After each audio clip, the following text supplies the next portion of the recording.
在日新闻来讲一个较无共款的话题，主流社会刻板的印象，讲瘦才是水，讲到大箍，拢会去想着讲爱减肥、胆固醇、高血压等等这款健康问题。因过身材体格甲别人无共款，敢真正就真奇怪。怪咖纪录片的团队要社会大众看到因的价值，倡议身体平权、体格甲美丽标准不再单一，希望讲开放更加一个友善的空间。上国小的时候，小朋友从旁边走过去，就会开始说啊，他穿不下衣服。后来就开始有点不喜欢自己的身体。我也不太喜欢直接表达我的意见，因为假使我的意见跟别人不一样，他会更容易拿我的身体来攻击我。细汉就因为身材感觉家己甲人无同，曾经伫千人的面前也无啥会表现出情绪。他小时候被霸凌这些，他从来不跟我讲。这个我们跳过吧。而且他都笑笑带过，你又觉得他很开朗。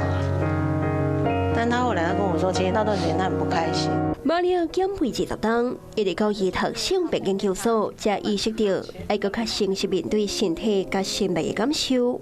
熟悉Amy，知影只要身材甲特质无伫主流的标准，拢会被关注，决定组成倡议团体。大家好，我们是肉蛋甜心，我是玛丽，我是 Amy。最常听到的就是我因为没有男生喜欢，所以才跟女生在一起。可是不是啊，有人心疼你的受伤，我觉得那种感觉很好。刚开始单纯关注大块的议题，后来感觉不论是外形或者是性向，无共的特质，容易该得到平等的尊重。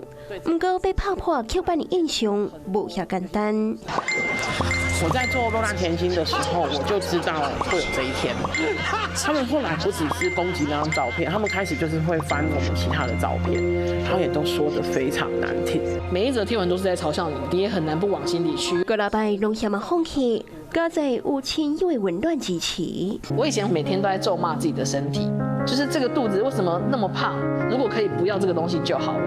对，但是你不要的可能都是你自己的某一个部分。我觉得在热线你的特别是会被赞扬的，是会被鼓励的。为什么这个社会要用？我觉得不是放大镜，是显微镜去看每个人的身体。想要伫讲这种水的环境中，互看到甲人无同也是常态。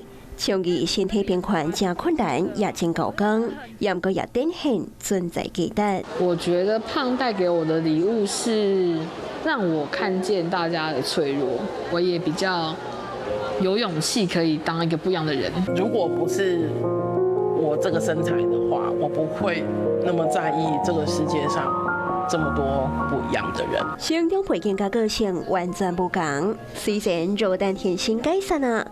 也毋过这么样，个人拍拼个人的，对反白面出发，甲大家讲，人生无大颗甲瘦的差别，伫咧拍破轻视这条路，继续发声。